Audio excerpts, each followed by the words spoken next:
All right. Hello, everyone. Welcome back. This is going to be the start of Unit 2. This is Chapter 7, Global Civil Society by Rafael Marchetti.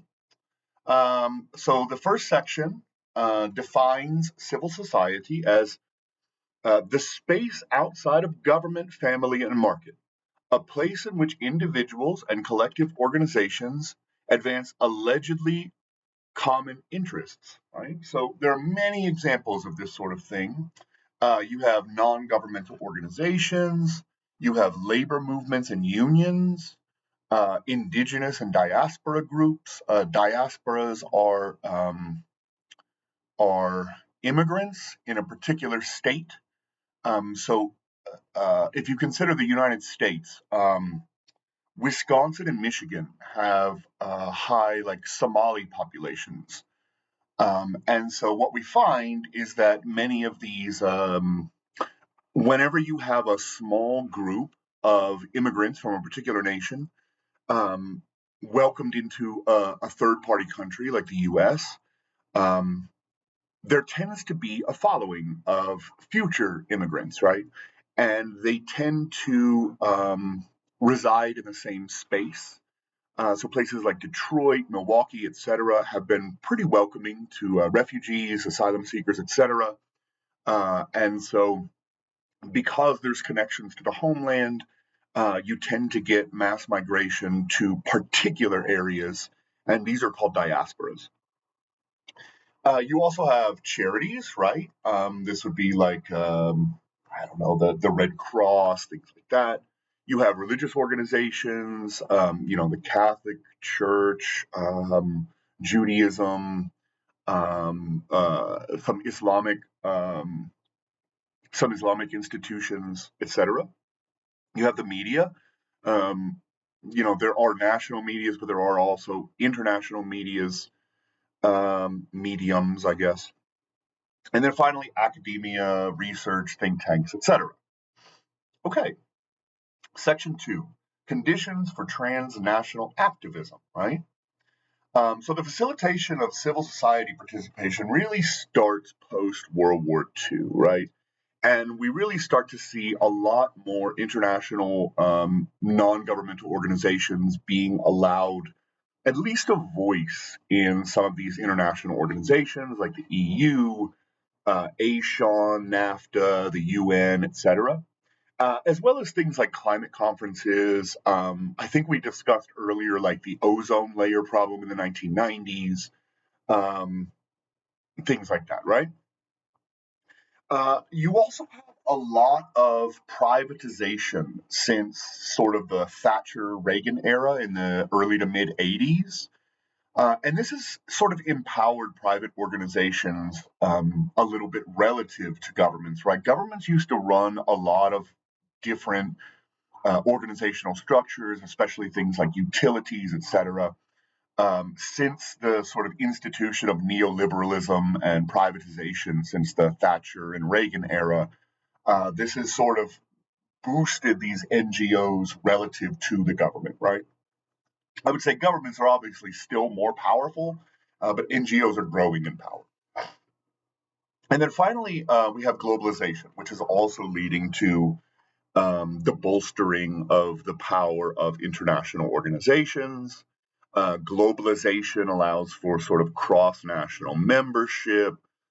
We have highly advanced communication technologies these days. We have fast travel, airline flights, things like this. So all of this is also giving more power to non-governmental organizations as they are getting access to these things, and it's not just sort of monopolized by governments themselves. Okay, section 3, global civil society as a response to transnational exclusion. Um, so, state bound governments in singularity by themselves, right, are finding it more and more difficult over time to operate under sort of these global conditions, right?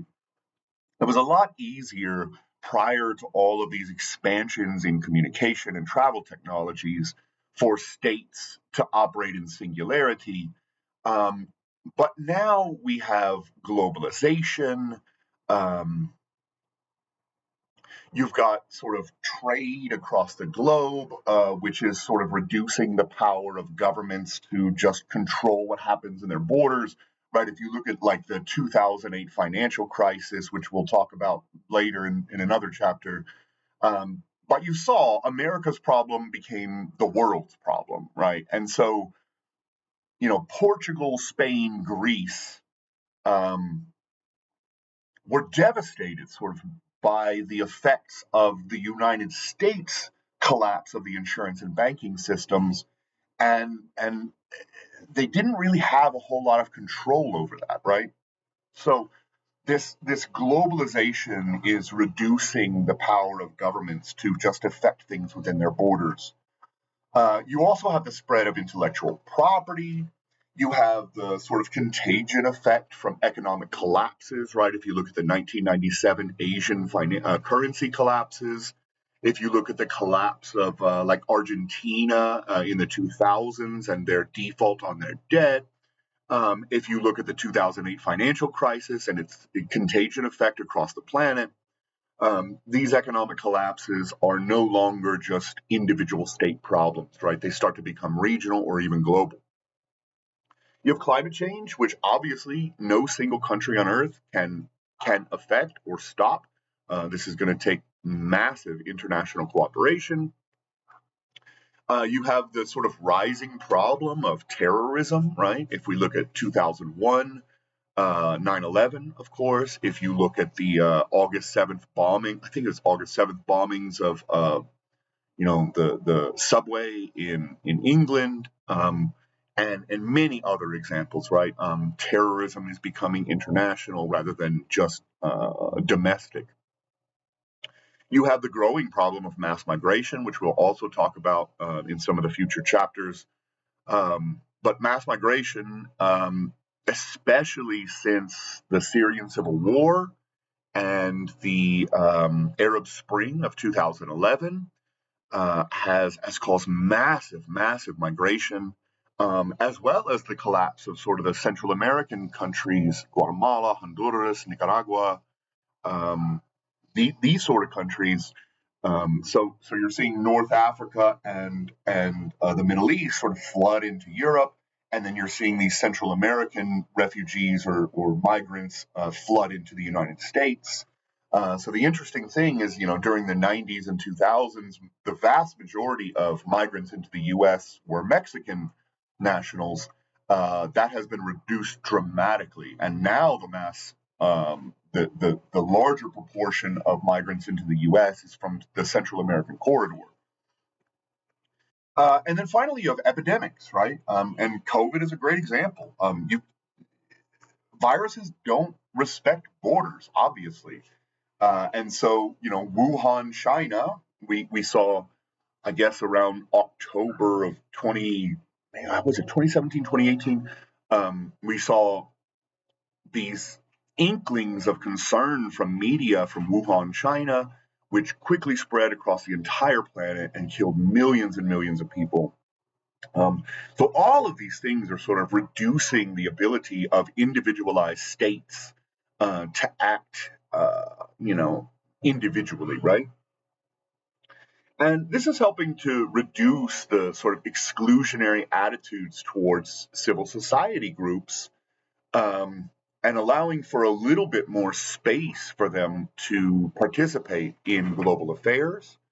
I would say that mostly this is consultative still, or speechifying or whatever. Um, and they generally don't really have full membership in these international bodies or voting status, but they do have the ability to sort of move the way we think about these problems, etc. Okay, section 4: values, promotion, and creating change. We should point out that the vast majority of these civil society groups are very singularly focused on a particular topic, whether it be environmentalism, whether it be poverty reduction, whether it be inequality reduction, access to clean water, things like this, right? Um, They say here, I thought this was a good quote: civil society organizations should not only be seen as traditional problem solvers, but also as problem generators, right? So, yes, they're there to solve problems, but first they have to convince the world that there is a problem in particular, right? So, how does this transnational mobilization occur? First, you have to conceptualize the issue. You have to make people think that this is a problem. It's a not an intractable problem, and so you have to sort of present the issue to the wider global audience. The second is political commitment, right? So this takes dissemination of information. It means research, mass membership, mass protests, all of these sorts of things. And finally, again, it requires gaining recognition in the public sphere, right? So it may be a problem, and you may have an organization to try to deal with the problem, but if people don't see it as a problem, right, you're not going to get membership or donations or whatever. And then finally, the last thing I wanted to point out is that, most of the time we sort of assume that these transnational organizations or non governmental organizations, whatever we want to call them, are wholly for the good, right? But there are very bad transnational organizations like the mafia, um, drug organizations, and terrorist organizations, right? Okay, that's going to be it. This is a pretty short one. I'll see you for chapter 8. Have a great day. Thanks for being here.